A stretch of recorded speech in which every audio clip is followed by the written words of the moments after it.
mitropolit Kruševski i Megisarski gospodin Jovan, oče namestniče, proterej Tovni Smuckovski, učitelj naš bratemo Krista, naš gostin, možemo da kažemo i kako domaćin po posledno vreme, otec Predrag Popović nas gostin od Srpskata pravoslavna crkva, koji po blagoslovu njegovog visokopresveštenstva mitropolitot Jovan, deneska, za vreme postot, во втората недела, која што ја славиме во слава и чест на светиот Григорий Палама, ќе се обрати, ќе ни одржи една приволна беседа и предавање, се со цел да ги нахрани нашите души со една духовна порака, со едни духовни зборови, кои што се надевам ќе бидат полезни понатаму во нашиот живот.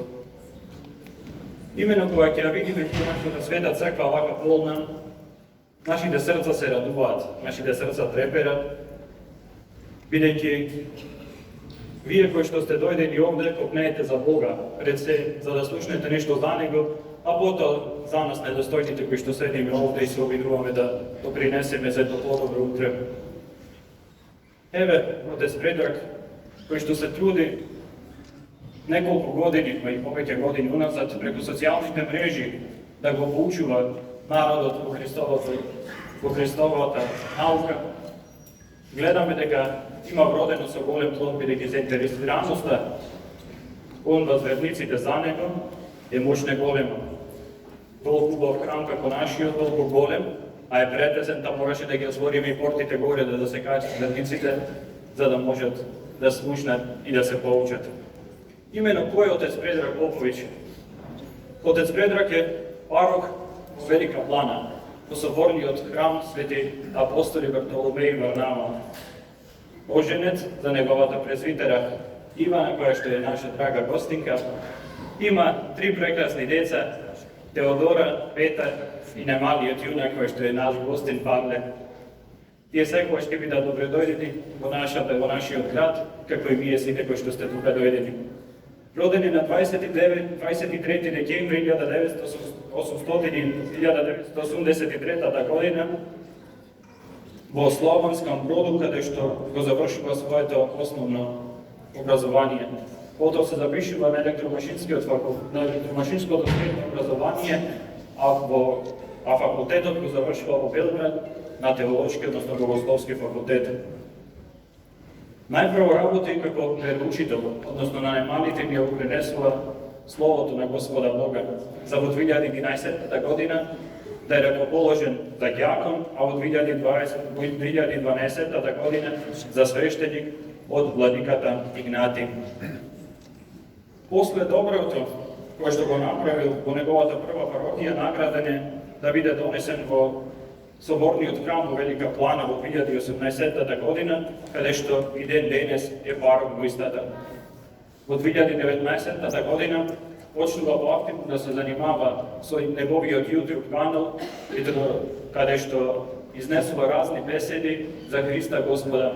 Во последно време најново е неговото студио во кое што учествуваат голем број познати личности кои што зборуваат за Христа и нивното спознание со Него во текот на нивниот живот, иако толку познати, се толку блиски со Христа Господа.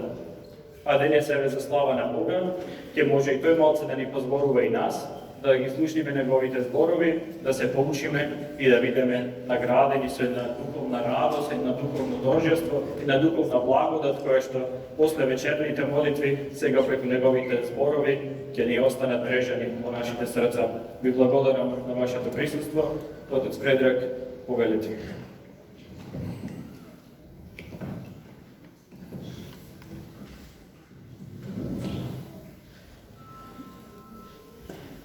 Помаже Бог. Благодарим митрополиту кој ме е позвao Јовану овде у госте по ko zna koji put. Ja se ovde osjećam kao domaći. I Kruševo mi je nekako priraslo srcu za ovo kratko vreme. Hvala i ocu Toniju i jednom i drugom, da vas Gospod čuva i blagoslovi. Radost je velika videti vas ovoliko, po ovom broju. Kažem ja lepo, trebali smo na stadion da idemo. A vi nemoj da se kačite gore. Ima vas dosta, slava na Bogu. Nadam se da se čujemo. Nije isto kada vi na društvenim mrežama ne vidite ovako nešto. Vi mene vidite, ali ja vas ne vidim. Ali se osjeti ta ljubav. Osjeti se to. I to je to čudo Božije. To samo Bog može tako. Ne može to ni jedan čovjek da napravi tako nešto. I to nam on otkriva svakodnevno. Kao što je mitropolit malo pre rekao, a i otac Toni, nalazimo se u jednom postnom periodu, velikopostnom periodu, koji je namenjen za čovekov rast, poseban deo godine, kada kroz Hristove rane se saosećamo, prolazimo svojim životom i rastemo. Verujte mi kad vam kažem da u celoj Vasioni ne postoji bolje učilište od ove sada planete Zemlje i ovoga našeg života koji nam je dato da naučimo. Ovaj naš život će da traje taman toliko da Gospod od nas privede spasenje, da zadobije spasenje za nas. I koliko će on uspeti da uđe u naše srce zavisi na kraju krajeva od naše vezanosti za materijalno, od naše tvrdoglavosti, od našeg inata, a mi Srbi smo poznati po tom inatu i onda je to njemu muka velika. Eto, iz te ljubavi, iz te potrebe ja dolazim danas da se vidimo i da porazgovaramo o tome, jer čini mi se da je izuzetno potrebno da pričam. I ono što ću vam reći danas ovde, ja to nisam pričao do sada nigde, iako je važno da to razumete, ali se bojim da to neće mnogi razumeti. Ili pak da će razumeti samo oni koji su liturgijski. A turistički vernici i tradicionalni vernici će, bojim se, ostati na tom nivou i uskraćeni danas za jednu veliku stvar. Jer pouka i naučeno je samo ono primenjeno. Sve je to u redu što mi čitamo lepe knjige, svete oce, što mi znamo da citiramo na društvenim mrežama copy-paste. Ali ono što smo mi primenili u svom životu, to je ono što je naše. I knjige, i misionari, sveštenici i sve pouke ovoga sveta služe da bismo mi nešto naučili i promenili svoj život. Današnja tema je nevidljiva borba. Šta je to nevidljiva borba? Kako da se borimo? S kim da se borimo? Koja je nagrada u toj borbi? Ja vam neću pričati kao i do sada teoriju. Pokušat ću što jasniji da bude i jednostavniji, jer moj glavni cilj kada su besede u pitanju, a to ste primetili do sada, jeste kako da to što sam ja pročitao ili stekao ili iskustvom naučio predam drugima i da to bude primenjivo u vašem životu, da to bude praktično. Mnoge su mudrosti rečene, ali nekako nismo mi stasali i sazreli za to. Takođe, kako da se borimo sa nepravdama danas u svetu? Onda, šta još muči današnjeg čoveka? Današnjeg savremenog čoveka muči, pogotovo one ljude koji su krenuli u crkvu, što posle nekog izvesnog vremena u početku osjete blagodat veliku. I posle nekog trenutka stanu. I stoje dugo na jednom nivou, ni tamo, ni vamo. I tu krenu stvari da se lome i mnogi ljudi i mnogi vernici tu otpadnu. Ili nastave i pređu u neku vrstu tradicionalnih vernika. Koji su to tradicionalni vernici? To su vernici koji idu u crkvu par puta godišnje, tad se pričeste, tad poste. Ja sam navikao na to, moj dede je tako radio, svi su moji radili i ja tako radim. Džabe zvone svake nedelje i prizivaju narod u crkvu. Kad je on rekao što se mene tiče, zvona mogu da se zavežu, moj deda nije išao svake nedelje, neću nije. Time smo sebi uskratili Hrista i uskratili duhovni rast.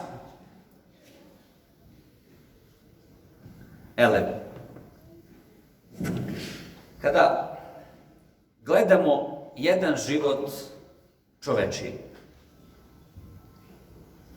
mi smo stavljeni na to mesto na koje smo.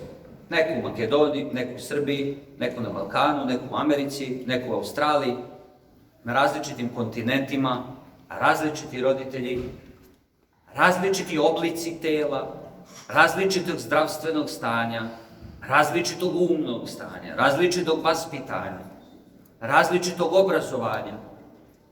Svako različito. Kao da je neki loto, pa kako kome ispada. Roditelji se trude da ljude vaspitaju, decu, i onda te pošalju u svet i kaže, aj sad, idi. S tim kartama koje imaš, ti moraš da raspolažeš. Ljudi nam neće otežati, olakšati, nego će nam otežati. I tu će biti svega i svačega. Vidite da na svetu ima mnogo gladnih, mnogo bolesnih, mnogo siromašnih, mnogo ratova, mnogo muke. I onda se čovek pita, gde je tu Bog? Zašto Bog to ne rešava? I onda đavo krene da radi protiv čoveka, a čovek nezadojen liturgijom nije otporan na napade đavola. I tako dobijemo konačni rezultat da je veoma teško savremenom čoveku da dođu u crkvu. A sad, najveći udarac đavola u ovome svetu bio je tako što je dao izobilje materijalnog. Kad pričamo o zapadnom svetu, koji polako dolazi preko Evrope u Balkan. I primetno je da su crkve prazne gde su ljudi imućniji, gde ljudi imaju više para. I tu postaje ponovno aktuelno ono evanđelje o bogatom mladiću, kada dolazi i kaže, sve ja radim to, Gospode, šta mi još treba da budem savršen? To je tradicionalni vernik, koji tradicionalno ispituje svoju veru. Ja postim, 10% dajem, znači radim sve to što treba, ali ja stojim na mestu, ne mrdam se. Je tradicionalni vernik, ne može niko da kaže da on nije vernik. Šta mi još treba da budem savršen? A Gospod kaže, hajde za mnom. Znači, ono što smo danas mitropoliti ja pričali, da ti ja budem na prvom mestu, a posle bogatstvo, posle sve ostalo, ja na prvom mestu. I on ode tužuje. Ovaj svet, đavo, u ovaj svet pušta izobilje svega i čovek se uljuška u to i kaže, šta meni treba? Ja imam pare, imam posao, imam kola, kad imam pare ja ću da kupim i doktora. Ako imam dobra kola, mogu da kupim i ženu, devojku, da biram koju ću. Preko televizije, interneta i telefona, samo se to nabacuje mladim devojkama. I one samo to traže, samo ka tome idu. I mi smo već u problemu. I onda dođe neki pop i kaže, ljudi, ajte u crkvu, kaže, beži popeta moja. Idem ja da radim, idem da rabotam, idem da stičem pare. I onda dobijemo i ovaj scenarij u Rusiji koji se sada odigrao, ovaj nemili događaj, gde su ovi teroristi za šaku para otišli i ubijali nevine ljude. ta glad za materijalnim, to je ta šargarepa koju đavo stavlja pred magarca. I ovaj trči da uhvati tu šargarepu ceo život, pokretajući time jedan veliki mehanizam prevare, obmane i odaljavanja od Boga. A taj magarac koji trči za šargarepu ima napisano na sebi: ja sam vernik.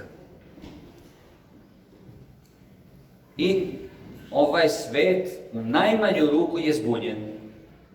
Šta ćemo sad? Čitao sam malo ovih dana starca Pajsija, koji to jako lepo zna, Svetogorca koji to jako lepo zna da objašnjava. I sad ću vam objasniti, slušajte me dobro, kako i na koji način ćete se suočiti i boriti sa đavolom i sa njim u vašem životu. Ja malo testiram to na društvenim mrežama, pa izbacim kako žena mora da ćuti muškarcu. Pa kad se muškarac iznervira nešto i drekne, žena treba da prećuti. Znate koliko komentara ispod? Ja da mu ćutim. Jes, hoću sutra malo. Ima da mu kažem ja sve. A gde je to ljubav? Današnji brak se pretvorio u rivalitet. Ja protiv žene. Pa ko će da pobedi danas? Ona meni, ja njoj. I to je to. Ako je nerešeno, dobro je. Ako ona vodi, sutra ću da ja vodim. I onda samo brak, jedan po jedan, samo otpadaju. Ljudi, željni za nečim drugim, dođu u crkvu. I traže muža ili ženu u crkvi. I zapadne joj onaj magarac sa šargarepom, na kome piše vernik, i opet se raziđu. I kaže mi žena: oče, ja sam našla mog muža u crkvi. Jeste, a tvoj muž nije ucrkovljen. Crkva nije u njemu. Gospod nije u njemu. Trebamo da nađemo one u kojima je Gospod Isus Hristos nastaje. Onda je život pesma.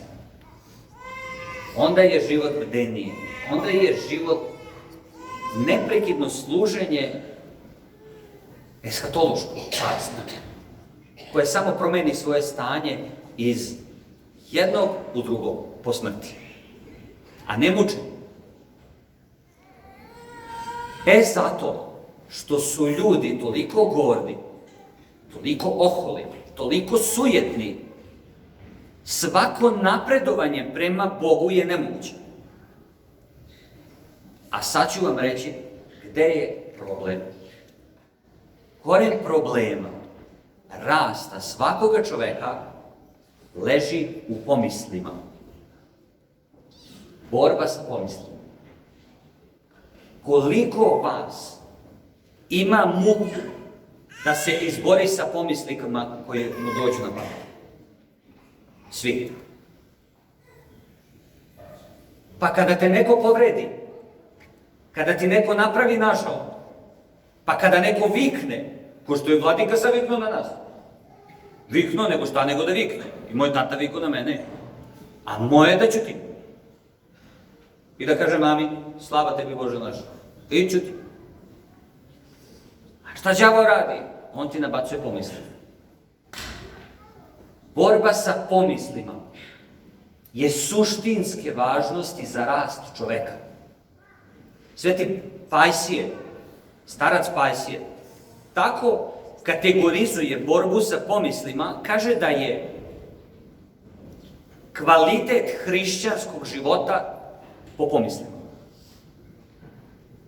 Dođe mu mladić i kaže: ja hoću da se zamonašim ovde. Kaže: ne mogu. Ja neću, kaže, da te uzmem za učenje. Zašto? Nisi zdrav, duhovno. Ja ne mogu da te uzmem. On nije zdrav duhovno. Pa ide u crkvu, pa posti, moli se Bogu, pa je uzoran u podvigu. Ne, nije zdrav duhovno. Kvalitet pomisli određuje zdravlje duhovno. Pazite sad, on tu diže lestvicu i kaže da jedna dobra pomisao je veća od bdenija. Šta ćemo sad? Imamo ljude koji su na bdeniju po 4 sata, traje svenoćno bdenije. I čitaju se psalmi, psaltiri, i stihire se pevaju, i sve se radi. Ali ovaj monah sve vreme dok to radi gleda ovoga i govori ovaj ne zna da peva. Ili ja bolje pevam od njega. Ili ne znam, ovaj ne treba da bude ovdje. Ili vidi djevojku, kaže, u što ga lepa. Možda nisam trebao da se zamonaži. Bolje da je imao dobru pomisao, a da je sedao u keliji. Kaže sveti starac Pajsi. Kaže dalje, da jedna dobra pomisao je veća od svakog podviga, braćo i sestre. Mi se podvizavamo, niko nama to nije rekao. Mi mislimo tako što ne jedemo ništa i sada, ne znam, sedimo u kafiću i pijemo čaj. Jer smo rekli da nećemo da pijemo espresso ovaj post. Nećemo da zapalimo cigaru, nećemo ono. Aj, pomisao, ubi nas. I onda mi trpimo, to se skuplja i onda grunemo kući. Na ženu, na decu, na oca, na majku, na sve redom. I onda se ubatiš za glavu i kažeš, Bože, šta sam ja danas uradio? Zapamtite ovo, loše pomisli su od đavola. Kada vam dođe loša pomisao, ne primajte je. Ona je kao lopov, koja vam dolazi i kuca na vrata, ulazi u kuću, možda da kažemo bez kucanja, ali uvek se najavi. Pomisao ti dođe, nije tvoja, nije greh. Od đavola je, strano je telo. Ali, ako ti lopova prihvatiš u svoju kuću, sedneš za sto sa njim, razgovaraš sa njim, on će te pokrasti. To je posao. Ukrašće ti šta? Mir. Ukrašće ti smirenje. Ukrašće ti trpljenje. A s tim, šta ćeš dalje? U odnos sa suprugom, u odnos sa bratom, sa ocem. Bez toga, to je rat. Pitanje eksplozije. Kaže on, razmišljanje o pomislima, prihvatanje te pomisli je kao kad sisaš bombu. Pitanje je kad će ona da pukne.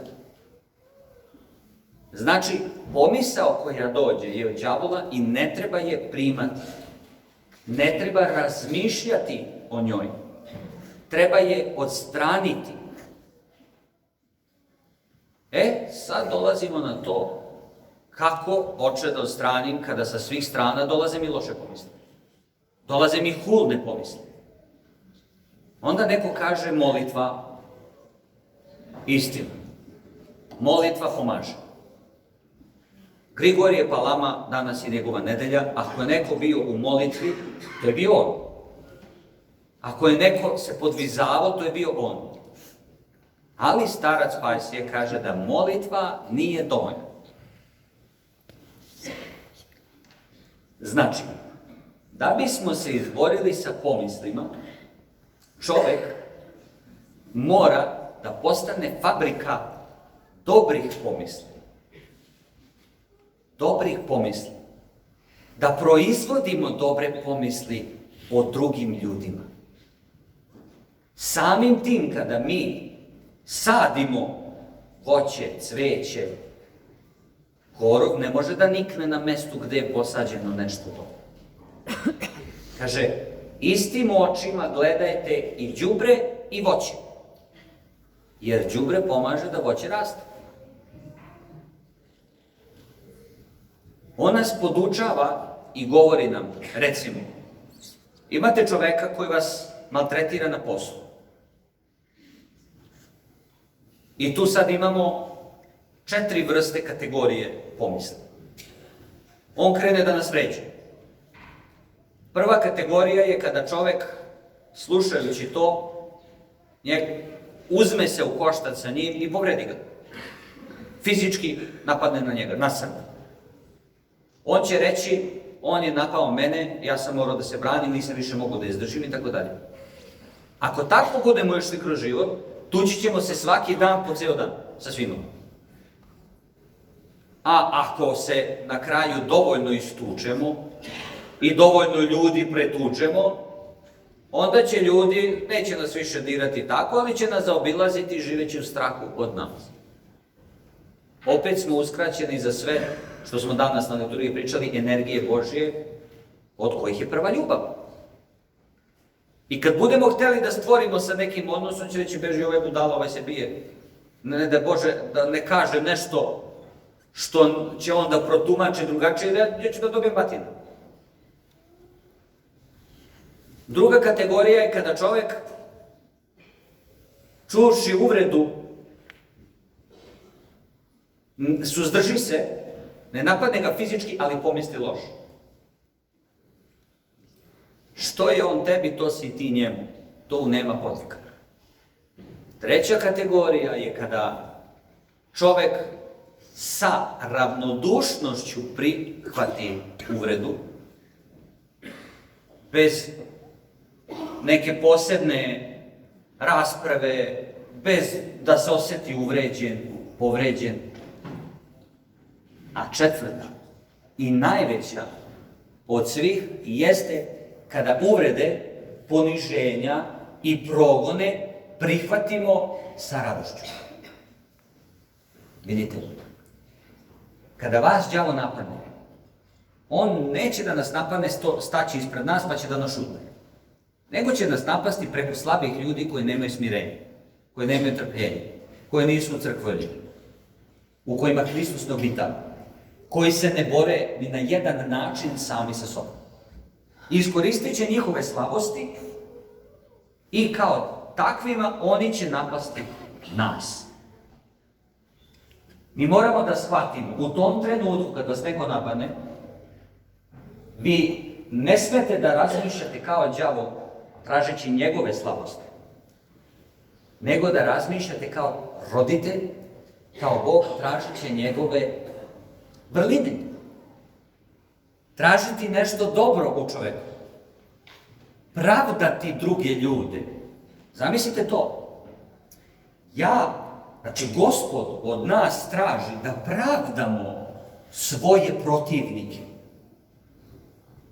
I da se radujemo zbog napada njihovog na nas, jer nas đavo kuša preko drugih, a mi ne zamrzli smo te druge, zamrzli smo greh i njega prozresmo, a njih zavolesmo. Verujte mi, nemate mnogo primjera, ali imate dovoljno primjera koji govori da samo takvim pogledom na ovaj svet možemo da razoružamo naše protivnike. Svaki drugi način sa suočavanjem na protivnike završit će se daljim konfliktom, daljim napadima, daljim ucenama, daljim katastrofama. Evo, primjer. Đavo će uraditi sve u ovome svetu da ljude uvuče u konflikt.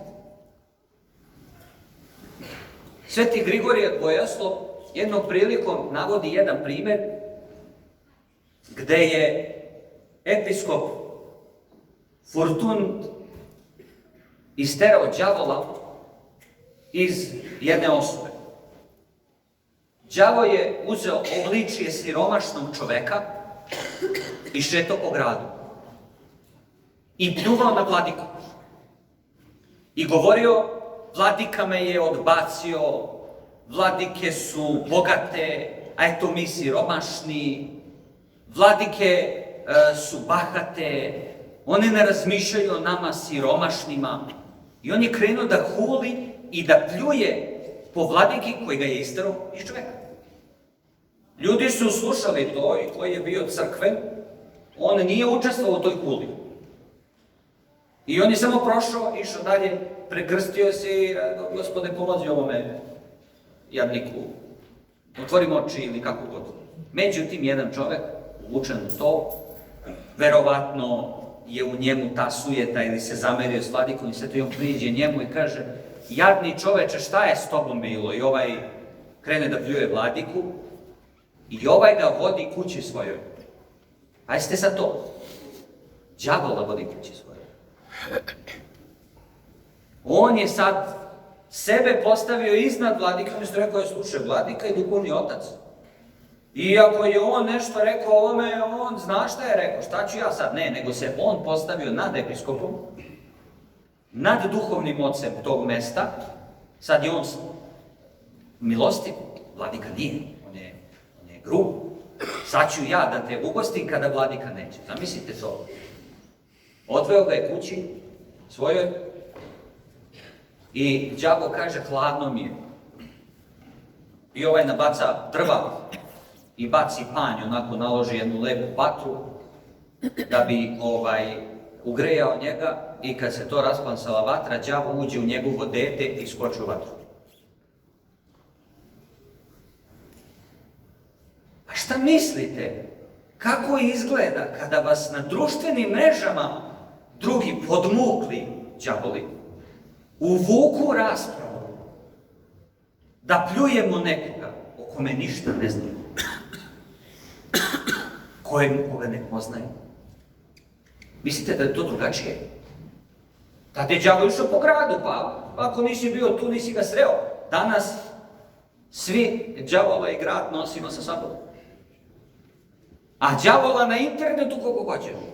A na poslu, u školi, na svakom mestu kad dođeš, neko pljuje popove, neko pljuje doktore, neko pljuje policiju, neko pljuje vatrogasce, neko pljuje veterinare, nekog dobrog čoveka uvatili pljuju, samo da te uvuku.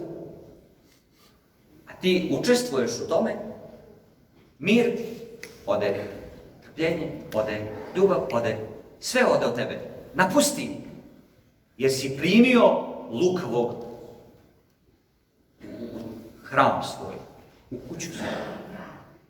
I onda je pitanje kada će da se projavi taj bes na druge. Znate šta znači bes? Bes znači demon. Besovi, demoni. Čovjek kad besni, on je đavoiman. On je demonizovan. Izabro je to da bude. A slušajte me, recite, ajde budimo iskreni. U trenutku kada krenete da besnite, razgnevite se na nekoga u vašoj kući i morate da mu kažete, morate da nasrnete na njega. Ima jedna sekunda kada možete da izaberete da kažete: neka, pusti to. Smiri se.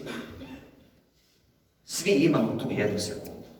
Tu mogućnost kada nas Gospod podsjeti, onaj Bog sa kojim se sjedinjujemo svake nedelje na liturgiji, koji nas podsjeti da se smirimo, da se skrušimo.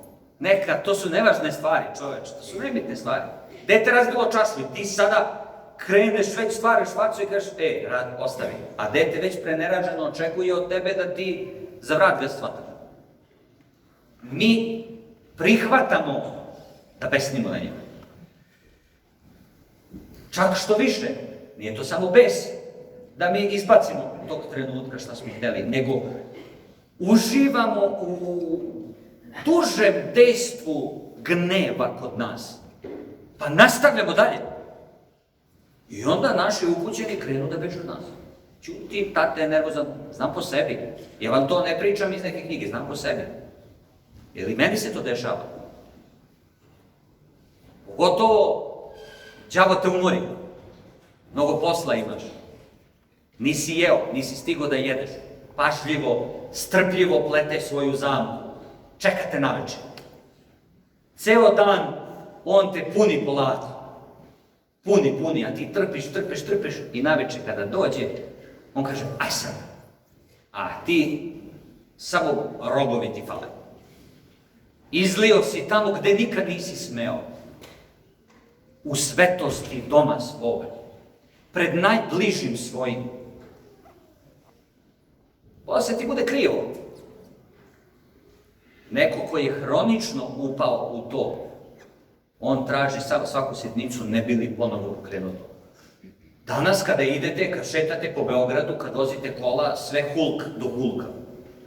Svi svi psuju, svi viču, svi skaču. Svi odmah vataju jedni za druge. Svi nose bejzbol palice u kolima. Prijatelju, šta će ti to? Krenuo na posao, uzeo palicu, stavio pored suvozačkog mesta i samo ide ovako i gleda. I na putu do posla, ako mu niko nije prešao, ako mu niko nije, on se razočarao. Džabe nosio tu palicu. Postajemo ovisni o demonskim energijama. Ali smo turili maramu na glavu. Pa smo turili brojanicu, pa krst, pa mi idemo u crkvu, pa mi slušamo oca Peđu. A vamo munje i gromovi. I onda moramo da se restartujemo, onda se vratimo. Sad, prijatelju, kad si besneo pred celom porodicom, kad si pokazao demonski lik, sad pokaži anđelski. Porodica, dođite vamo. Ja moram da vas izvinem danas. Ja sam danas bio nervozan. Nije važno zbog čega, to nije vaš krst, to je moj krst. Nisam ga nosio dostojno. Izvikao sam se na vas.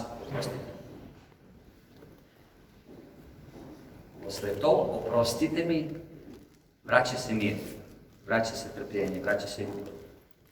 Deca imaju jednu neverovatnu sposobnost.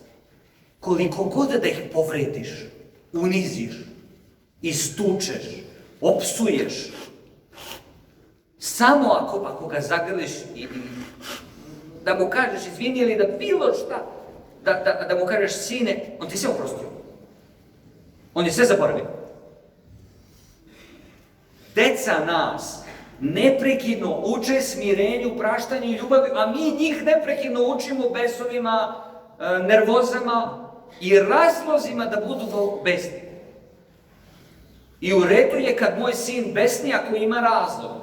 I ja kad mu kažem zašto si se potukao u školi, on će mi navesti razloge koje sam ja navodio zašto ja besnim u kući. Copy-paste. Umesto da ja prihvatim to dečije i da na to dečije se nadogradim, kada mi dete dođe iz škole, trpi nepravdu, a da mu ja pomognem da to istrpi, da to ponese, ja ću sad da zovem direktora, sad ću da zovem učiteljicu, sad ću da odem tamo, sad ću sve ih razbucati. A u dete se uvuče nešto, želja da roditeljima, da bude zaštićen od strane roditelja i njemu imponuje. Sad će moj tata da dođe u školu, pa će da gruda tamo. I onda samo tata i mame dolaze u školu i gruvaju. Moje dete, moj sin, moja ćerka. Jedna dođe i kaže, ja sam bio veroučitelj, predavatelj. Kaže, oče, znate, moje dete ovako ne sme niko da viče na njega. Rekao, a što onda vi vičete na njega? Ko viče? Rekao, kod kuće. Ženu kod kuće kad vičeš. Kako ga nazivaš se? Kojim pogrdnim imenima? Ona stala. Nikoga nikad nije nazivao pogrdnijim imenima nego ti, što si ga rodila. A tražiš od mene da ga volim više nego ti, jeli? A to nije istina. Sine, dođi vamo. Jer ti mama kaže konju? Kaže. Jer ti kaže idiote? Kaže. Jer ti kaže imbecilu? Kaže. Šta ti još mama kaže? Nekad nećemo više u redu. Shvatili ste, gospođo? Sad možda idem. Znači, ja od drugih tražim da vole moje dete više nego što volim ja, koje sam ga rodila. Ne, nego baš zato što sam ga ja rodila, ja imam pravo da ga vređem, a ti mu nisi niko ništa, ti imaš pravo da ga vređem.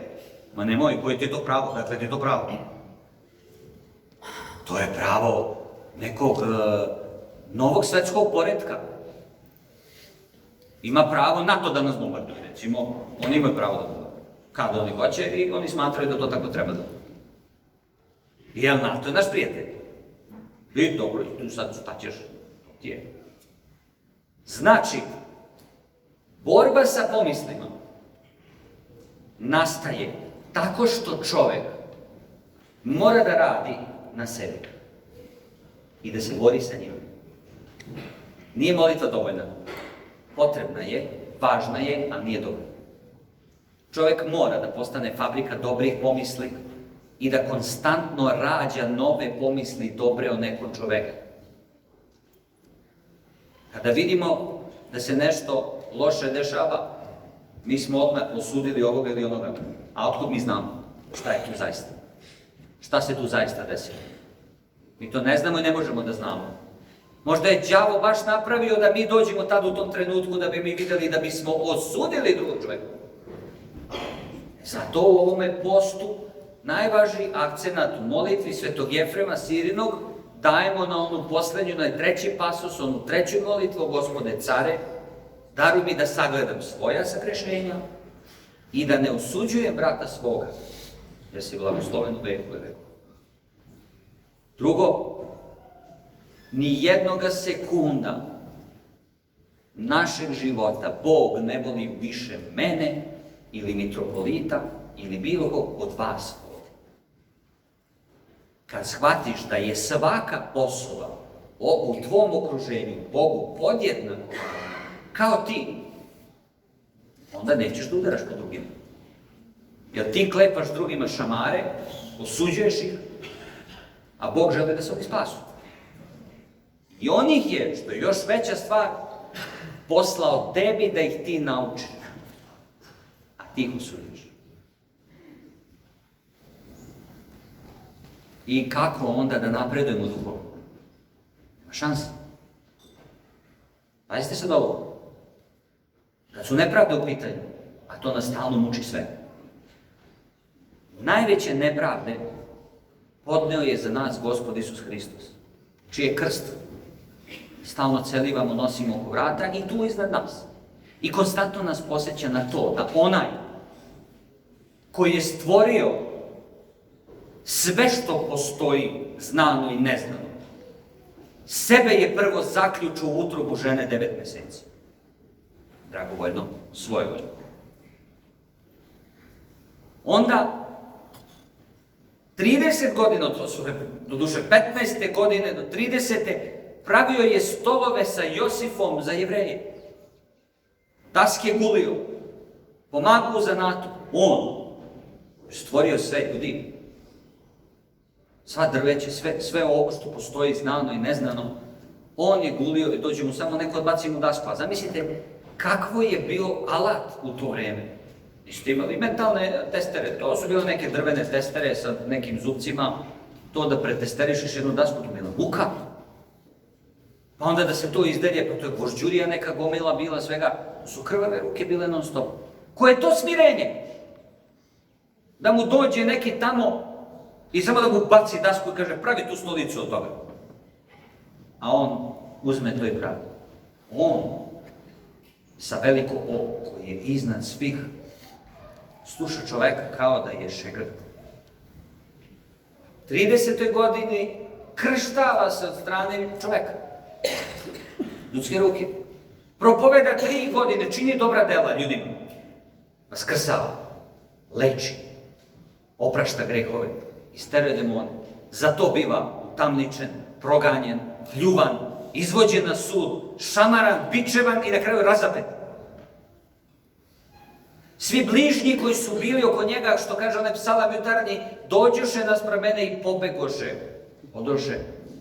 Volim te, učitelju, ja ću za tebe život dati, reče Sveti Petar. On kaže, moj Petre, pre nego što peto zapeva, ti ćeš me se 3 puta odreći.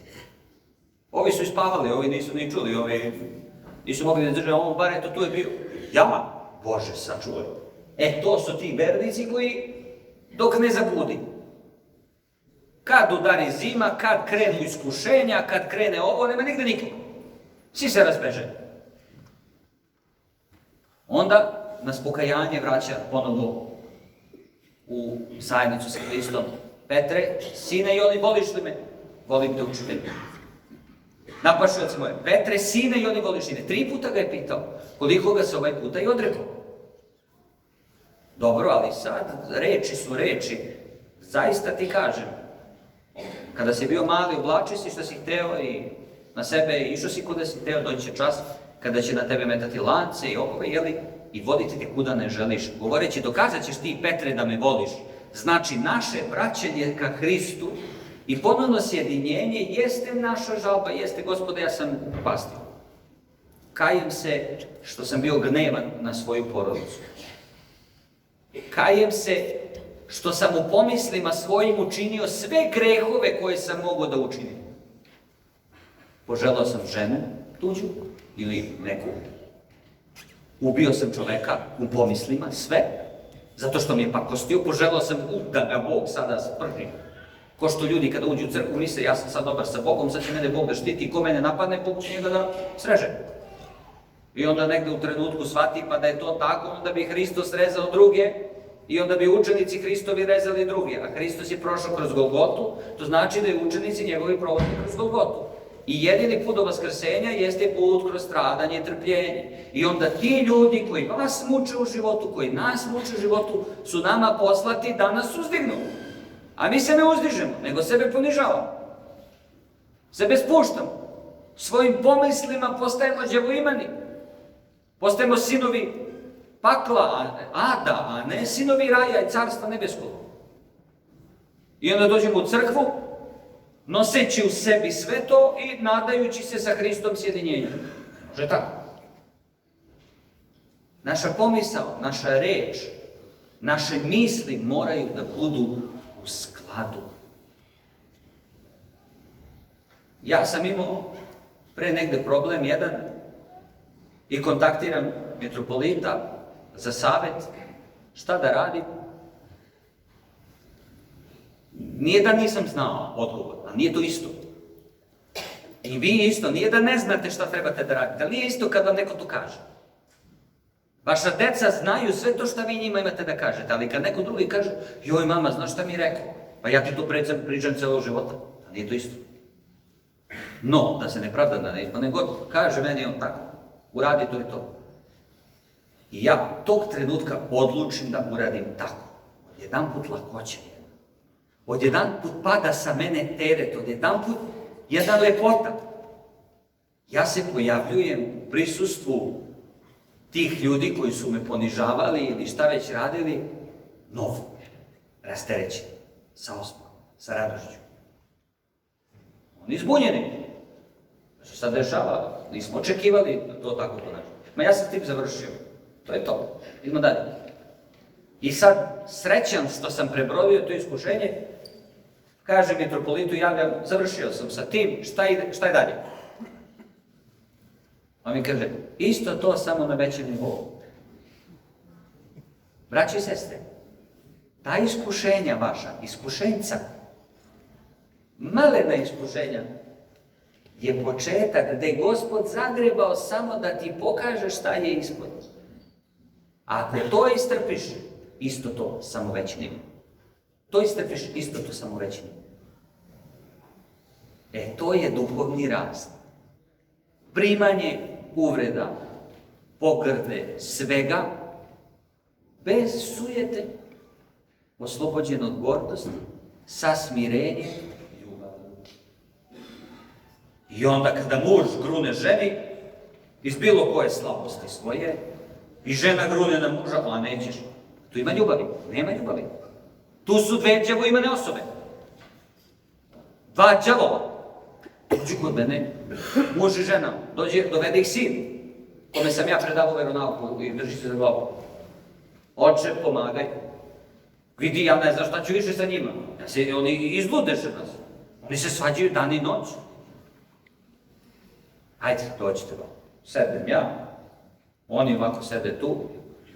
Hajde, u čemu je problem? Dam prvo reč muškarcu, pošto znam da će on kraće, žena će duže. Ako dam prvo njoj reč, opet će ova da se ubacuje, tako da. I čovek je rekao šta je imao, pravu je. Ženu izvoli. Žena je rekla šta ima, u pravu je.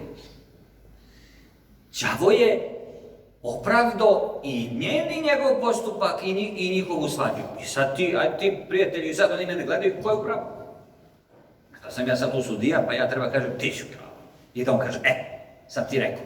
I šta je sad tu? Je to brak ili će? Hoće to biti brak? Ne, nego će žena kaže, ovaj put nema moje. Dok ne nađe neko ko će nju dopraviti. Ili obrnuto. To je sujeta. Ja kažem, ljudi, pa vi nemate nikakvih problema. Pa to su gluposti. Samo sam to rekao. Jedan put se oni vozariš. Pa pogledaš, pa jest. Pa vi ste srećni ljudi. Ej, čoveče, ženo, lako vama kad imate s kim da se posvađate. Imate tu privilegiju da vam se i to dalo. Ja sam bio, žena stavila ogledalo i pije kafu. Drži sliku muža, dece, svi otišli. Nemojte da se kajaćete se posle kada ostanete što ste se od toga svađali. Kad jednom ostavi se svega toga i ko je u pravu, ko nije u pravu. Reci, u pravu si. I proći dalje. Zato mi koji smo ženjeni uvek znamo da je žena uvek u pravu. Da tako? Ne isplati se ići dalje. Imamo priču jednu kada je jedan mladi sveštenik bio čudotvorac. I on se molio za ljude, za stoku i tako. Znači, kad god se neko razbolio, oni njemu dođu, on se pomoli Bogu i ovi ozdravi. Narod je dolazio kod njega i tako. Međutim, on imao običaj da jede pre liturgije, nešto malo pojede pre liturgije, pa služi liturgije. Posle liturgije ne triži. I to je došlo do patrijarha. I patrijarh njega pozove na razgovor. I on sedi i čeka prijem. I sad tu sede sveštenici ovdje.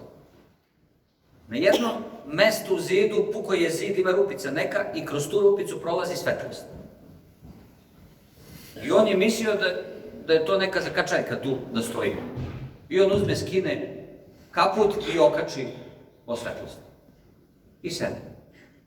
I ovi sveštenici kad su vidjeli da ovaj okačio kaput u zrak sunca, uđeše kod patrijarha, kaže, evo ga onaj, što si ga zvao pre liturgije, što jede, evo okačio ovaj kaput o zrak sunca. Zovi ga vam. Dođe on, kaže njemu patrijarh, ja sam čuo da ti jedeš pre liturgije, možeš ti meni da objasniš zašto?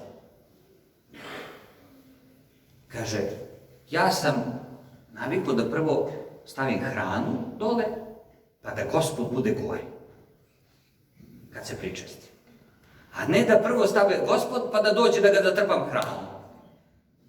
Ne dok neko dete, on to tako razmišlja, on to tako, znači, iz jedne ljubavi prema Gospodu, to je njegov rezon. Kaže, ne može tako. Nemoj to tako da radiš. Uzmi ti prvo da ne jedeš ništa, da se pričestiš, a onda posle jede. I on kaže u redu, neka je blagosloven. Ode i nastavi da radi kako mu rekao patrijarh. Nje, da smo mi tu mi prekli, jeli, čih ti okači kaput do zrak sunca. Jesi ti nekad čitao neku molitvu nekome pa da je ozdravio? Nisi, ja jesam, ti ćeš mene da učiš.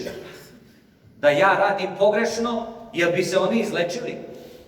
Zar ne bi Gospod odstranio? Ne, nego prešao preko svoje sujete. Pokazao je zašto mu je dat taj dan. A mi, braćo i sestre, tražimo darove od Boga. Hoćemo da budemo proslavljivi. Hoćemo da letimo. Hoćemo da petemo ne znam ja šta. Pa da umemo da čitamo misli, pa ne znam, svašta nešto čovjek pomisli u svojoj glavi. A ne možemo da podnesemo ukućene naše. Sebe, okruženje svoje. Ne može tako. Gospod nas konstantno iskušenjima vraća i pokazuje kako se spašavamo. I onda ti dođi kažeš, Gospode, što ti meni nisi dao? Kako ja celo vreme tebi dajem, ja celo vreme tebe učim, a te celo vreme mene odbijaš. Ovome svetu, ovo što sam rekao je neshvatljivo i nepojmljivo. Zato, braćo i sestre, ovaj svet ulaže ogromne pare u prava ljudi, prava životinja, prava izvitoperenosti, prava nemorala. prava da budeš mačka. Ti budeš mačka, budi mačka. Možda budeš šta god hoćeš. Kroz ta prava se daje čoveku gordost. Podržava se njegova sujeta. Da je on u pravu, šta god da misli. I najveća koska đavola je što baca konstantnu kosku među mlade, među momka i devojku. I zato imamo mnogo samoubistava, za mnogo depresije, različite vrste anksioznosti, zato imamo mnogo razvoda brakova, mnogo samaca, zato imamo mnogo psihosomatskih bolesti, jer svojim pomislima ubijamo i trujemo sami sebe. Rak je opaka bolest koji najviše prouzrokuje stres. Sve je to u redu, ne valja da se jede crveno meso, ne valja ovo, ne valja ono. Kada bi ljudi svi postili, patrijarh Pavle je ovako debelu knjigu dao koje bolesti leči post. Redovan post. Imaš 4 posta godine, sredu, petak. Brate, jedeš meso ponedeljak, jedeš meso utorak, odmori sredu. Četvrtak udri opet, petak, odmori malo, uzmi voće, uzmi povrće.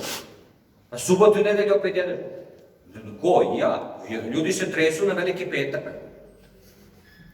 Pa uzmu kilo mesa samo da zatrpaju u bure. Da mešalica ne radi u praznu.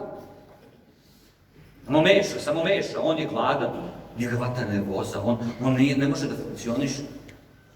Kako on dalje potrebu ne govori? Zašto ima toliko lopova? Zato što ima lenjosti. Kaže se u prvoj molitvi, duh lenjosti. Prvo kaže. A mrzovolje. Vidite, to je isto, nije isto. Vi da ste bili lenji i da ste bili u tom duhu mrzovolje, ne biste danas bili ovdje. Mi smo danas došli u ime Božje, u ime ljubavi, jedni prema drugim. Ali ovo će trajati. Kako će trajati? Mi ćemo se vidjeti, porazgovarati, vi ćete otići svojim životom. Morate naučiti da se borite sami sa sobom. Nevidljiva borba svakoga čoveka jeste trud njegov i rad na to. Da konstantno rađemo dobre pomisli. I da rđave pomisli pretvaramo u dobre pomisli. Neprijatelji koji nam budu pristupali tako, bit će poraženi. Imamo primjer najvećem paklu, muci, to sam pričao više puta, a to je Jasenovački pakao, gde su koljači klali, takmičili se u klanju. Jednog starca Vukašina koji je pod drvetom sedeo i govorio sa smirenošću, samo ti sinko radi svoj posao. I njegovo rezanje ušiju, i nosa, i kopanje očiju, i sakaćenje njega nije uništilo njegovo smirenje. Ali tog najvećeg koljača i ubicu razoružao. Skroz posle toga više nije mogao da kolje. Čovek je poludeo, otišao je, pobegao, zvali su doktora i baš to znamo po svedočanstvu tog doktora Zeca koji je pričao kada je otišao u kakvu ga je stanju video. Totalno nakaženo. Duhovno, duševno, rastrojeno, ubijeno i samo je rekao šta hoće taj starac, šta tu, samo ti sinko radi svoj posao. Imamo svedočanstvo jednog ubice, psihopate, koji je u Rusiji ulazio u kuće kod ljudi i klao ih toku noći. Prvo kada uđe u kuću kod ljudi, uđe u dečiju sobu i zakolje i ubije decu u krevetu i kolevce, pa onda pređe na roditelje. I policija je imala muke da ga nađe. Jednom prilikom je upao u kuću i odmah ušao u dečiju sobu dete od par godinica u kolevci, u onom krevetiću, čoveku nudi jaje i kaže Hristos vaskrse. On sa nožem, teškom namerom, paklenom, gleda dete koje ga sa osmehom dočekuje, nudi mu jaje i govori mu Hristos vaskrse. Takvu reakciju on vidio nikada nije. Istrčava iz kuće, baca nož, trči po gradu, ludi, u šumi, dolazi u manastir, go, ocepuje sve. I priča tamo duhovnom ocu kod koga se javio šta znači te reči. On je ostao zamonašen tu. I rastao je, ali ga je to učilo što je uradio. I jednoga dana je došao pred cara da prizna svoju krivicu. I kao monah došao je pred cara i rekao je: taj koga ste tražili, taj ubica, ja sam. Radite na meni šta god hoćete. Ja sam se promenio, sam shvatio u čemu sam živao i tako dalje. I prilazi devojčica, sad već onako poveća devojka, iz mase i daje mu jaje, to je ista ona devojčica što je bila u kolevci i kaže Hristos vaskrse. I on uzima jaje i kaže Vajsta vaskrse. I car videvši to pomiluje ga i on se vrati u manastir i nastavi svoj. Ovaj svet ne može da se razoruža opravdanjima. Ne može da se razoruža sujetom, bombama, snagom, uma, beza, novca. Samo ljubavlju Božijom, smirenjem i radošću. Ako nismo nosioci toga, mi se na sebe privlačimo napade nečastivih, napade slabih. Kada je čovjek stamen, kada je čovjek jak u svom uverenju, u onome šta je, neće niko da uđe baš u konflikt s njim tako lako. Kad ti dođe pa grune na tebe, ti si ovakav, ti si onakav, istina. Ja sam takav. I šta ćeš sad da se shvatiš njim dalje? Oprosti mi. Te reči oprosti mi kriju u sebi jednu tajnu vezivanja neba za zemlju. Mi smo, braći i sestre, dužnici Božji. Bogu dugujemo život svoj. Bogu dugujemo za sve što nam je dao. Mi svoj dug ne vraćamo. Mi se zadužujemo još više. Bez i malo volje gazimo kroz ovaj život, bez namere da dugove vraćamo. A Bog nije ekonomista, dobar bankar, pa da nam računa kamate. Nego On nam daje šakom i kapom, ne bi li nas usinovili, ne bi li nas spasili. Ne bismo li dobili spasenje kao platu. A mi eto, otimamo se i onda kada Gospod nam sve da i mi krenemo da ropćemo i ništa nam nije dovoljno, onda Bog krene da uzima. Nisi umeo da ceniš to, sad ću da ti uzmem, sad ćeš da vidiš. Pre neki dan, pre nego što ću doći, sahranili smo jednog mladog čoveka, 71. godište. Više nije on ni toliko mlada, nije mu vreme za smrt. A vreme je. Ubio se porocima. Slabosti su ga ubili. Pušio je, pio je, jeo je, bez prestanka, bez svega, rak ga je pojeo. Pobeđivo ga je on medicinom, ali način života je ponovo vraćao taj rak. Organizam oslobljen od prethodne bitke rezultirao je gubitkom konačne borbe. Njumru. I prilazi čovek, pale oni sveću, scenarij u koji mi sveštenici već vidimo non stop, ništa nepoznato, i prilazi čovek i na kovčeg mu stavlja cigaru. Kaže, on je voleo cigaru. Ja priđem, uzim cigare, rekao, ovoga je ubilo. Zbog ovoga on ide nas ovde i bacim to. Zar ništa niste naučili, ljudi? Zar ništa niste shvatili? Nego, evo cigaru. I onda krenem da razgovaram, da besedim sa ljudima. Kažem, ljudi, šta ćemo sad? Ajmo da promenimo nešto danas. Ne možemo. I svakodnevno mi smo, bar sveštenici, a i vi kada umre neko, da pokaže koliko je naša nemoć velika, ogromna, nepojmljiva. Koliko je Božja moć, čini mi se da je toliko naša nemoć velika. Neizmerno velika naša nemoć.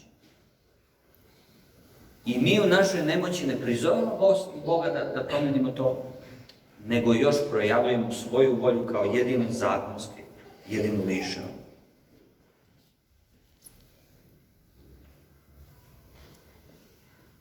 Sad, kako da prevaziđemo tu ljutnju, taj gnev i taj bes prema drugome koje imamo i koje osjećamo, a naša sujeta nam to ne dozvoljava. Tu ulogu glavnu igra liturgija. Ako ste svim srcem svojim, svom mišu, svom snagom i svom dušom svojom, zato se krstimo i tako, u liturgiji, dođete u liturgiji, razumete liturgiju, pokušavate da razumete, učestvujete u njoj, pevate. Tu vam se već ogleda otprilike koliko smo slabi, koliko možemo da se skoncentrišemo na liturgiju, koliko ne. Od sat vremena, neka bude sat vremena da traje liturgija, sat i po. Koliko smo mi vremena skoncentrisani na molitvu? Da li smo 15 minuta onako aktivno skoncentrisani? Nismo. Možda par minuta slušamo i onda misli odlutaju i mi prihvatimo te misli. Šta ću da kuvam za ručak? Onaj auto je dobar, ovaj nije. Mora da je na posao. Ovaj je ovakav, vidi ova žena na što liči, vidi ova što je dobra. Pa ne znam, pomisli kako hoćeš, a đavoli samo lete. Samo lete čoveče, lete i samo ovako bacaju. Opa, kao mladenci kad se večaju pa bacaju pare. A ljudi samo prihvataju. Samo prihvataju to, skupljaju sebe.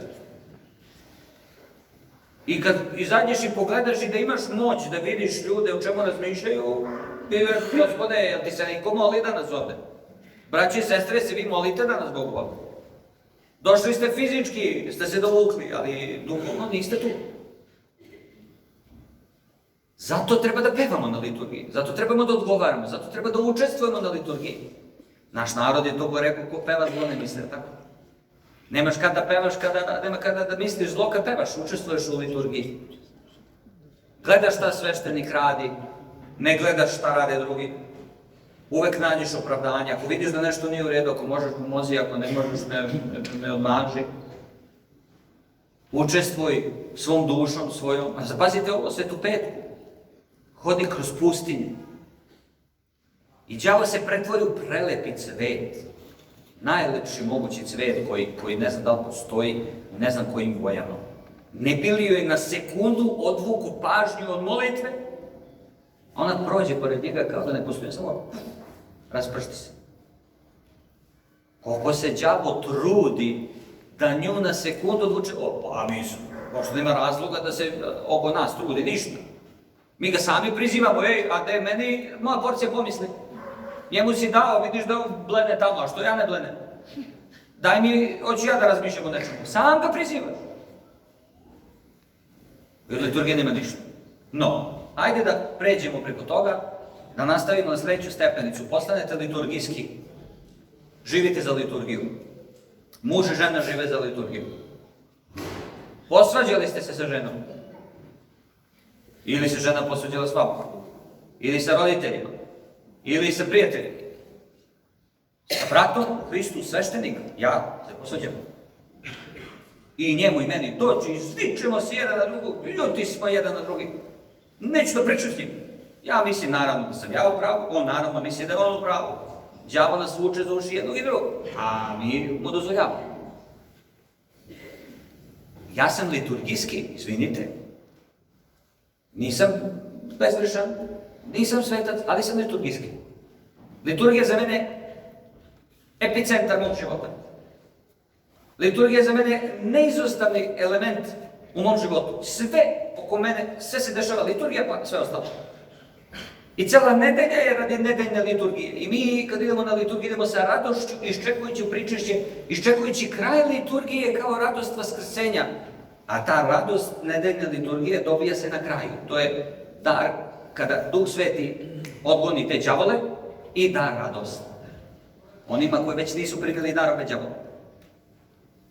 Ako si zaista, šta hoću da kažem, učestvovao u liturgiji i sve vreme si primao molitvu koja isceljuje, koja ulazi u dušu, koja čoveka oplemenjuje, Duh Sveti dolazi i kaže, a ti se čistiš celu liturgiju, ti učestvuješ, izvoli, evo ti radost.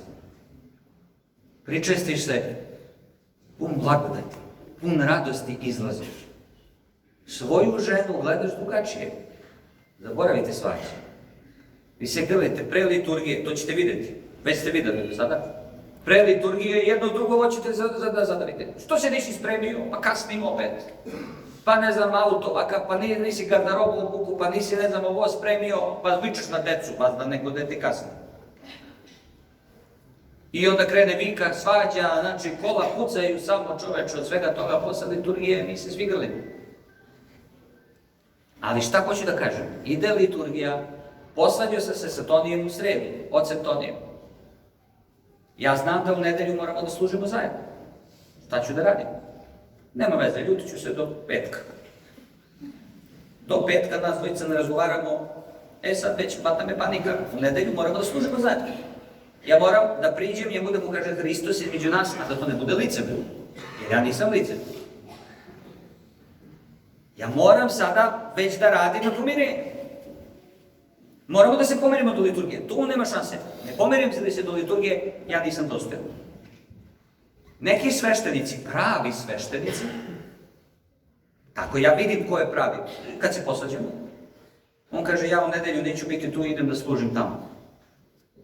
Produžio je svoju ljutnju prema meni tako što je izbegao služenje sa mnom na liturgiji, pa je otišao da služi kod nekog drugog. Ali je pravi sveštenik, jer liturgiju shvata ozbiljno, iskreno, čestito. A neko bi licemer bez ikakvih problema. Iako ti zlo misli, prišao i rekao Hristos između nas, a mislio ti na neko. Jer za njega liturgija predstava. On treba da uradi, sad sveštenik izađe, sad malo kadi ovde, sad ovde radi ovo, sad radi ono, znači to je folklor jedan, koreografija dobro uvežbana, sad izađemo pa se poklonimo, pa sad kažemo mir svima. A onaj pravi sveštenik neće moći da služi liturgiju tek tako. I onda kaže, i ja priđem uvek i kažem, oprosti mi, brate. Jasno. Šta nam to treba? Odrasli smo ljudi, zreli, duhovnici, jedan i drugi, ne priliči. Oprosti mi, ja sam za sve kriv. Kako će on reći? Da li će on reći, jeste ti si kriv? Ili će reći, ne, ima tu i moje krivice? Ili će reći, ne, ja sam kriv? To mene ne zanima. Radujem se ako podelimo krivicu. Radujem se ako cijela krivica bude na meni. A to baš moja sujeta neće da. Tog trenutka kad čovjek to uradi, dođe anđeo, odseče mu rovu. Dok god svoju sujetu negujemo i hranimo svoju gordost, do tad puštamo nokte svoje i rogove svoje da rastu. Pokajanje, opraštanje, ispovedanje, to su grickalice kojima redovno kratimo svoje kandže i svoje rogove. Kad čovjek ima rogove i kad čovjek ima kandže, šta će da radi sa ljudima? Da se bode i da se grebe. I onda dođu ljudi, znaš kakve rogove, čovječe, jeleni nekad, znate kako jeleni rade?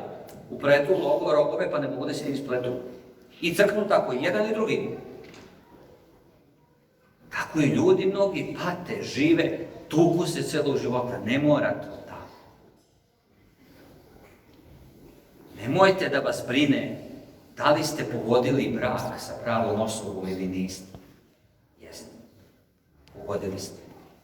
Nemojte da vas brine da li je ta osoba baš za vas. Ako je njoj liturgija svetinja i Hristos, to je prava osoba. Ne da ide u crkvu, ne da bude tradicionalni vernik, ne da bude neki folkloraš ovdje. Neka ćete čestitije ljude naći koji ne idu u crkvu, ali imaju odnos sa Bogom. Znači, kada nađete osobu koja ima odnos sa Bogom bez vas, to je prava osoba za vas. Sa takvom osobom vaš rast će biti zagarantovan, zajednički. Ako nađete suprotnu osobu, vaš pad će biti zagarantovan, padat ćete zajedno. Ili će ti rasti, onda ćete vući za nogu i cijelo života vi ćete da se vucarate gore. Zato je važno da mi, braći i sestre, budemo liturgijski. Da liturgija živi u nama, da pomisao živi u nama, dobra pomisao.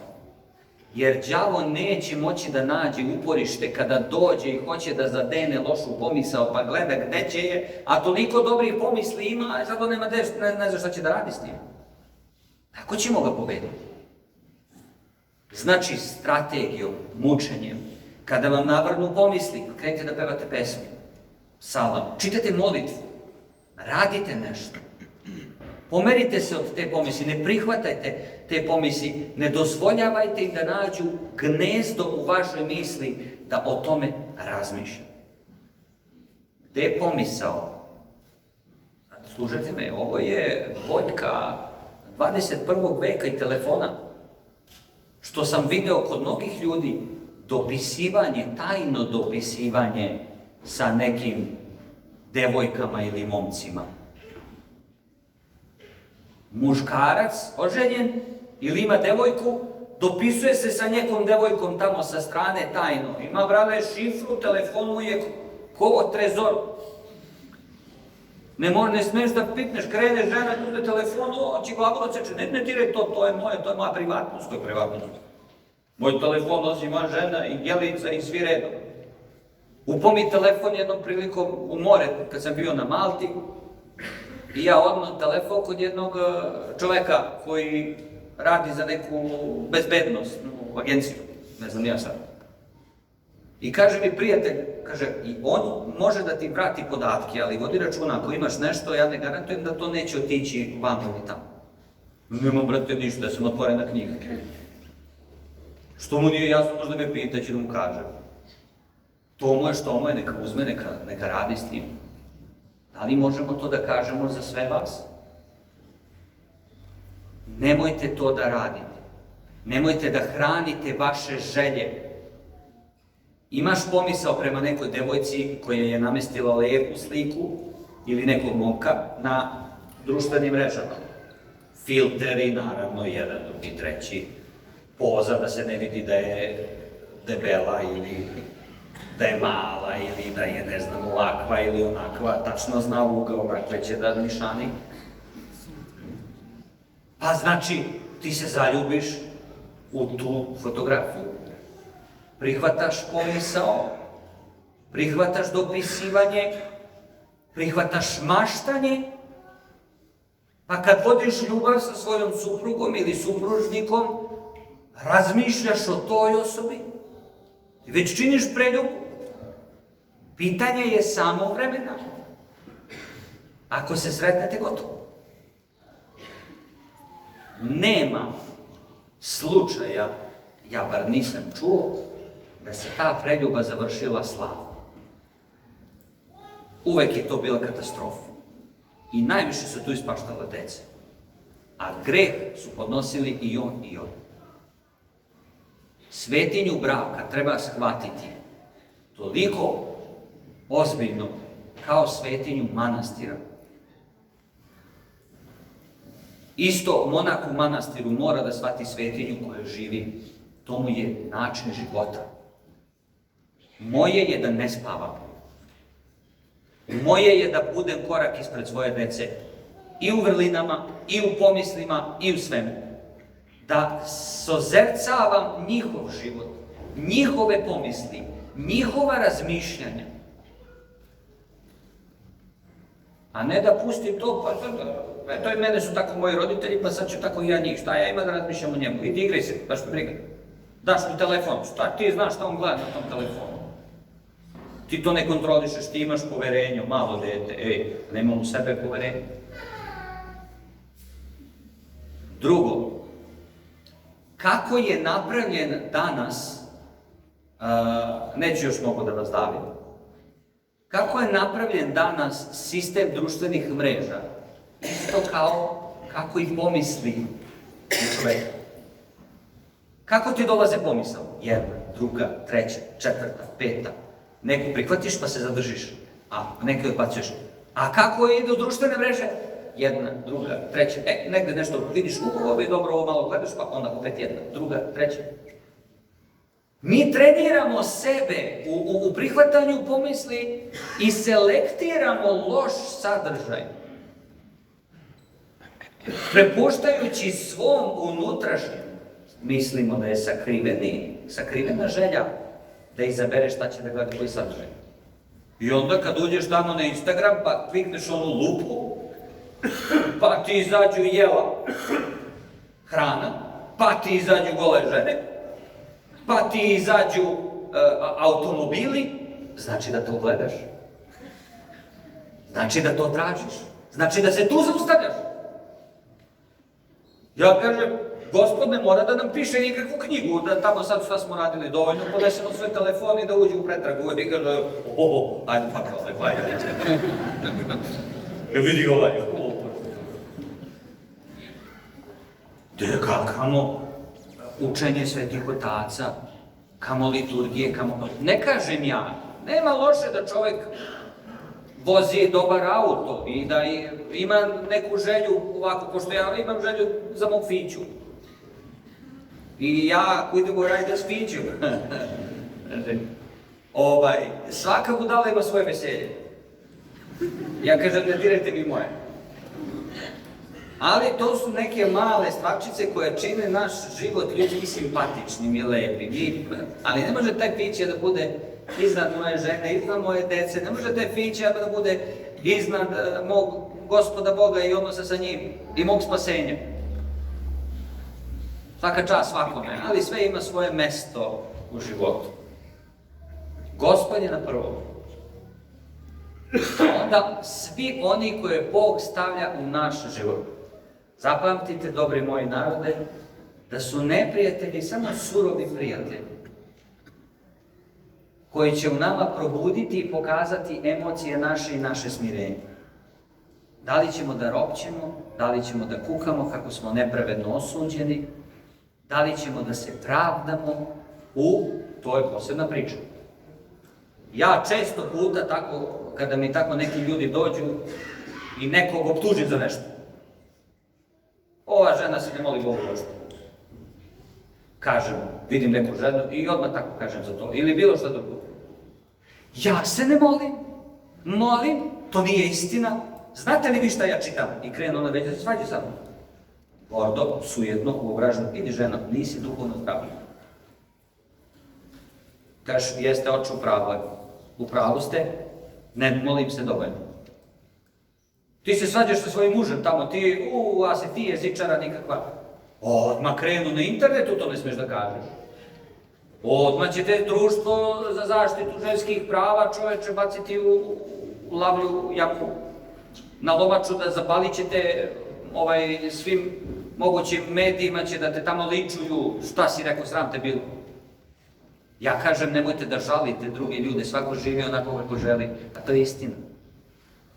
Svako od nas ima moć da promeni svoj život tog momenta. To jest, ne svoj život, nego svoj način ophođenja prema životu. Svi imamo nevolje, svi imamo pomisli, svi imamo grehu, svi imamo lenjost i mrzovolje i svi imamo padove, konstantno. Ali teranje jedni drugih da ustanemo, ustajanje, to je do nas. I tu ne može da nam pomogne niko drugi. Ja mogu da ti kažem, ali to je do tebe. Mnogi od vas kažu, vi ste oče, ne znam, vaše besede su promenile nama život. Nisam ja vama ništa promenio. Promenili ste sami. Ja sam samo vama ukazao na jednoj drugoj mogućnosti postojanja u ovom svetu. mnogo lepše, mnogo bolje. Pokazuje se nam da moramo da uživamo u blagodati Božjoj i u svemu što nam je Bog dao. Zašto da ne jedem taj paradajz, da uživam u njemu? I tu pljeskavicu, i taj burger, i tu picu, i sve to što mi je Bog dao, što je lepo. I da ne probam to vino, tamjanike, što je, čoveče, to je zrelo tamo negde, to je neko radio, to je sunce hranilo, to je zemlja proiznikla, to je neko čuvao, to je neko napravio da bi ja sad probao život. Ali dođe period kad ja kažem svaka čast i hrani, i vinu, i piću, i sve, ja, Gospod je iznad toga, i mi krenemo post. I onda krene ovaj da kuka što mora posti na Veliki petak. On je postao rob hrane, čovječ, on ne može dalje. Zato je taj period posta, period iskušenja naših slabosti. Gledajte, zapisujte kada ste slabi na što. To vam je dijagnoza. Koliko ste puta danas posvetili, to sam rekao prošle put, iskreno vremena vašoj porodici. Uzmete sina, mog Pavla, stavim ispred sebe, reci sine, kako si? I onda on krene da priča. Posle 2 minuta, 3, ja već počinjem da cupka, već ne mogu više da slušam. To su neke dečje stvari, gluposti koje ja ne mogu da slušam. A očekujemo da Bog sluša naše dečje gluposti stvari. A naše kukanje prema Bogu je baš to kao moj Pavle kad kuka mene. Ja razmišljam, o Bože, što je. Ja uzmem telefon, a Pavle kaže, tata, ostavi telefon, slušaj me kad ti pričam. Dobro, ostavi tata. I on, tako, sad možda razgovaram. Uđite u statistiku telefona, pogledajte koliko ste vremena posvetili telefonu i društvenim mrežama danas, ako ste posvetili ženi i deci. 100 puta manje od toga posvetite ženi i deci, nećete se razvesti i neće vam deca biti loši. 100 puta manje. Predanost naša glupostima je mnogo veća nego pravim prednostima. Zato čovek kada dođe do toga da više ne može da zauzda svoj život, da je počeo da se gubi, sebi mora da stavi uzde, pa da napravi pravilo. Kada telefon koristi, kada ne koristi, kada se posti, kada se doručkuje, kada ovo, kada ono, shodno svoje dijagnoze. To je, braći i sestre, nevidljiva borba. Molitva će nam pomoći, liturgija će nam pomoći, Gospod kada vidi našu nemoć da posustajemo će nam pomoći, ali ne dok ne vidi naš trud. Ako sam ja učitelj i deci predajem non stop, i deca nikako da nauče i ne trude se, ja koliko god da imam znanje, koliko god hoću da mu predam, on ako ne želi da čuje i ako čeka da se čas završi, kao što mnogo ljudi na ovom svijetu čekaju da se život završi. Verovali ili ne? Šta će on naučiti? Ništa. On će biti ponavljač koji će biti u istom razredu celog života, čekajući da se odzvoni za kraj života. I čemu ću da se nadam? Onaj ko ne nađe radost ovde u ovome svetu, ne može da se nada radosti u onome svetu. Radost je ključ za ulazak u carstvo nebesko. Moraš da budeš i sa radošću da primaš sve napade na tebe, sve probleme u tvom životu. Nije to lako. To je ono što vam ja pričam da je primenjivo nešto u životu. Čujemo reči koje su mnogo teške. Kada dođe vreme nevolje, nije lako. Mnogo teško. Kada ti neko saopštava da ti je dete bolesno, to nije lako. Kada ti neko saopštava da ti je umro neko najbliži tvoj, to nije lako.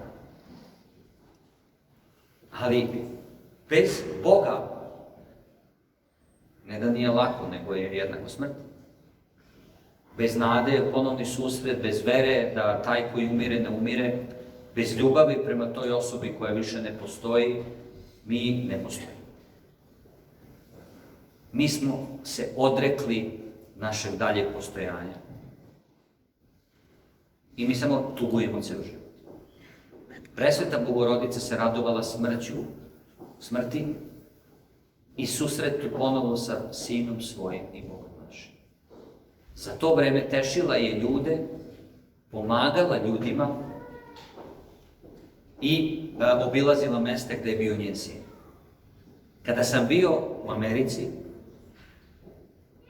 u nekom trenutku jedan od momaka koji je bio tamo rekao je da ima neki naš momak koji je u zatvoru u Americi i koji me je gledao i pratio, imao je saobraćajnu nesreću, neki motorista se zakucao u njegov kamion i poginuo, bio je drogiran, nije nosio kacigu, ali desilo se to baš u toj zemlji gde su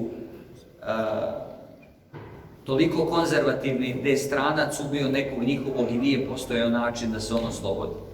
Da su i veštaci odbili da uzmu krv tog motoristi, nego su odmah ovoga propasili krivim i bacili ga u zatvor. Njegovi neprijatelji su jedva čekali da pričaju o njemu kako je on pao. Oni koji su sporugljeni govori otišao u Ameriku, sad će tamo onda dođe s parama. Kad su čuli da u zatvoru, njima se javila radost. Tako mi treba, sad će on tamo da ide. On je prihvatio to sa smirenjem. Ja znam da ja nisam kriv. Ako si ti, Gospode, dopustio meni da idem u zatvor, to je onda za moje dobro. On je otišao tamo. I oni meni kažu, oče, hoćete da odemo da obiđemo Branka u Wisconsin, gore u zatvoru? Pa rekao, hoću, ako budemo vremena, zašto da ne? Mi ćemo da podnesemo zahtev, pa ako nam oni dozvole, ićemo, rekao dobro. I toliko sam u naporima bio i to je takav tempo bio i došla je subota. Ja rekao, Gospode, od ovih 30 dana, bar jedan dan da legnem i ceo dan da se pravi mrtav. I oni zovu, odobreno je odlazak tamo, taj zahtev. 4 sata vožnje do tamo i 4 nazad. Jel idemo, oče? Iskušenje, tako? Idemo. Raspadaj se, šta ti rani? Dolazimo mi u zatvor i upoznajem jedno neverovatno biće sa osmehom, puno radosti. Od svih onih zatvorenika on svetli. Mi seli, ja se pozdravim tu s njim, imamo blagoslov, rekao, reci mi Branko, kako si? Slava Bogu, oče. Kakav ti je dan? Počnem sa molitvom. Čitam Sveto pismo, uradim vežbe, onda idem na poslušanje. Kod u manastiru, on je to shvatio da je manastiru. Uzgajamo fazane, uzgajamo voće i povrće koje sami jedemo i tako lepo živimo. Razmišljam, čoče, vi se bolje hranite nego vi što su na slobodi. Posle, kaže, čujem se sa svojima, pola sata, sat, dobro smo, ja ih malo utešim i odmorim i posle opet na molitvu, na čitanje i ja sam pun radosti. Ljudi dođu da me obiđu i ja tešim njih. Zamislite, ljudi dođu u zatvor da vas obiđu s namerom da vas uteše, krenu da kukaju kako je njima težak život. I vi tepite njih iz zatvora. Zato što mesto ne ograničava neko čoveka. To je upravo ono Bekstvo iz Šošeka, onaj stari film, legendarni, kada ga zatvore u onu tamnicu, samicu su ga držali ne znam koliko, mesec, 2 dana. Ovi zatvorenici nisu mogli da veruju, nikada nikog duže nisu držali tamo u toj tamnici, ovo je izaći lud. To je samica, bukvalno nema ništa, samo mrak i 2 sa 2, nije ni 2 sa 2, i manje. Rupa jedna i to ti je to, nema krevet, beton jedan i sve to. Kad su ovi otvorili, on izlazi nasmejan, ovi gledaju, ovaj je skrenuo sigurno, čim se on smelje, u teškoj nevolji, on nije normalan. A on peva Mozarta, Beethovena, njihove kompozicije izvodi. Kaže, ne možete me ovde zarobiti. Um moj ne možete zarobiti. Umom svojim ja sam obišao planetu. To je ta psihička jačina pod kojom današnji čovek se raspada. Nema ga. Krši se, lomi se, ne može da izdrži mali teret života. Da bi čovek u zatvoru osjećao se više slobodnim nego mi na slobodu. Jer naš um je zatvoren, a nije slobodan. Kada nam um bude slobodan, radi sa mnom šta god hoćeš, Gde sam ja, Bog je tu sam. Dakle, eto, to je nešto što sam hteo da podelim sa vama, da vam skrenem pažnju na tu borbu sa pomislima, da to shvatite ozbiljno. Jer pomisao rađa želju, želja rađa volju, volja rađa nedelo. Na kraju. I svako nedelo nije došlo odjedanput u momentu, nego se rađalo postepeno. I to je opasno negovati tako nešto kod sebe. To je veliki problem. I zato iskorenjujte to na vreme. Biće vam čudno, ovome svetu će biti čudno. Zato sam rekao, neko nije liturgijski, on to neće razumeti. Reći, ovaj pop priča da mi svojim neprijateljima opraštamo. Pa znate kakav je ovaj svijet ustrojen? Veoma nacionalistički. Samo ćemo mi, Srbi, ići u raj. I to je to. Ili ćemo samo mi, Grci ići u raj. Ili ako se ne moliš na grčkom, ne moliš se ispravno.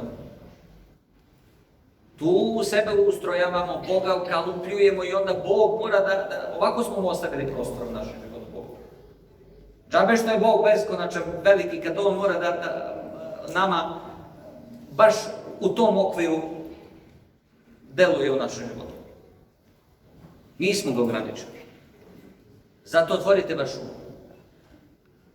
Pustite nepravde, ne pravdajte se. Nema potrebe. Bog će opravdati svakoga.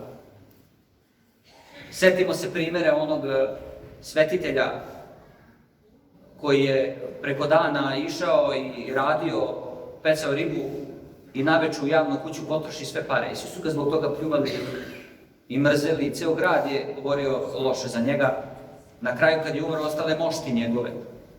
Svi u šoku, za takav bludnik, za ovo, dok nisu žene koje su radile u javnoj kući progovorile, rekle, on je dolazio tu i kupovo naše vreme i čitao nam je Sveto pismo i pričao da bi bio Hristo.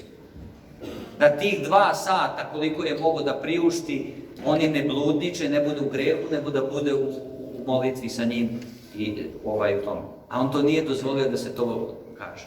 A mi bi to projavili celome svetu. Da se vide dela naša. Bog je to odradio na svoj način. Imamo svetitelje koji su, kada vide da su u manastiru shvatili da su oni vrlinski i počeli da im se dive. Starac Pajsije to radio često. Dođe momak od njega i kaže, tražim starca Pajsija, da li je tu? Niste imali internet da vidite kako on izgleda, nego ste čuli za nekog starca Pajsija. On je čitao samo u knjizi, nije vidio ni sliku njegovu, on samo došao i rekli su mu da tamo živi, on je došao. I starac Pajsija izađe i kaže, koga tražiš? Kaže, tražim starca, da li je on tu? A, kaže, šta će ti ta pijandura? Otišao je, kaže, u selo da kupi cigare. Pa dobro, kaže, možda je otišao nekome da kupi cigare. Pa ste njegova dobra pomisao kako ispravlja rađevu pomisao. Ne dozvoljava da pomisli nešto loše njemu. Ma ne, bre, kaže, on ti je pijandura, on puši, on pije, on sad ako dođe ima da bude polupijan, bolje ti je lepo da ideš odavde, nego da ga čekaš ovde, jer on kad dođe ko zna kako će stanju da bude. To ti je, kaže, licemer jedan, farisej najveći, on se pravi, kaže, da je sveti. Nema, kaže, to veze. On sede, kaže, ja ću da sačekam. Kaže, zaista vam kažem, zadivio sam se da ni jedna moja loša pomisao, ni jedno moje svetogrđe koje sam bacio na njemu, nije moglo da, kaže, poremeti njega. A mi pročitamo nešto u vestima o nekom, to je istina, to, ako je to tako bilo, tu pisano, to je to. Isto kao što su lažni svedoci iznosili pred Hrista razne optužbe, a on ćutao. I ovaj mu Pilat se buni još, gnevi se, zar meni ne odgovara? Znaš li ti ko sam ja? Ne bi ti imao nikakve vlasti nadamnom da ti nije dato. To je poruka nama svima. Ne bi ti koji nas sude i muče imali nikakve vlasti nad nama, da nam nije dato dozgo. Ako nam je dato dozgo, Gospod nam je to dao radi mere rasta našeg. I zato je ovaj post, posebno kad uđete u post, posebno krenu iskušenje. Objavili ste rad đavo. I đavo svoj posao shvata veoma ozbiljno, to da znate. On je savršen u svom poslu, uvežbao se do sada. I on nijednog trenutka ne spava. I svakog trenutka plete svoje zamke dok mi brljavimo. I mi si medelimo. Onda sveti kada čuju, recimo, po manastiru se nešto tako pročulo za njih, da je dobar, da je podvižnik, a on dođe kod igumana pred svima i kaže: ja idem iz manastira. Ovdje je mala plata, nemate, da kaže, ništa da mi dajete ovdje. Ja, kaže, idem u onaj manastir, tamo je veća plata, idem tamo, kaže, neću da vas gledam. I nikakvi ste. I on se pokupi i ode. I onda vi kažu: a mi smo mislili za njega da je on podvižnik, da je on ovo, da je on ono, a vidiš šta je on u stvari jedan ucipatin. On je sebe spustio, da misle loše o njemu, da zamaskira svoje dobra djela. A mi parfemišemo svoj smrad. I svoj greh projavljujemo kao nešto što je pravo naše. I kao nešto što je dobro. A on nešto što je dobro zamaskira. Ode u drugi manastir, ne spava čovjek uopšte u podvizima, u molitvi, noću nosi fenjer i šeta okolo, nasloni se malo na zid, kada dođe sebi, trgne se, nastavi dalje. Kad je umro, našli su u rukama ceduljicu bratije, imena njihova. A pored imena svakog brata pogrdno ime za njega. Smrda, krivonosac, krivonožac, glup i tako dalje. Da oni kada bi pročitali da se on molio za njih, pročitavši ova pogrdna mesta, da ga opet ne uzdižu. On je razmišljao da ga ne uzdižu ni po smrti njegovoj. A naše pomisli se rađaju da nas pamte po smrti našoj. Da ljudi znaju da smo mi neko i nešto, jer se mi smrti bojimo, on se ne boji smrti. Naravno, Gospod nije dozvolio da nijedan njegov trud da zamaskira dobro delo prođe, nego je pomerio to kao prašinu i pokazao zlato koje stoji ispod. I projavio ga, i odbranio ga, i opravdao ga je. Zato trpite, braći i sestre, nepravde. Evo i mikrofon otkazuje. Nosite to kao što je Gospod nosio krst na Golgoti, bez reči, sa ljubavlju, da sam birao veru, religiju koju ću da verujem, veru, religiju, kad nazovete. Onog trenutka kada sam pročitao reči da je Gospod sa krsta rekao: Oče, oprosti mi, ne znaju šta rade, ja bih poverovao samo zbog toga. Samo to može biti Bog pravi, koji po najvećoj nepravdi učinjen od svoje dece, on će svoju decu dalje da voli. To su reči koje nikada niko u istoriji ljudskoga roda nije rekao u takvim trenucima. Posle njega, po uzoru na njega, da. Ali pre toga nikada niko to nije radio. I zato Bože, zaista si Bog. Neka ste mi živi, zdravi, Hristos Vaskrse. Na visinu,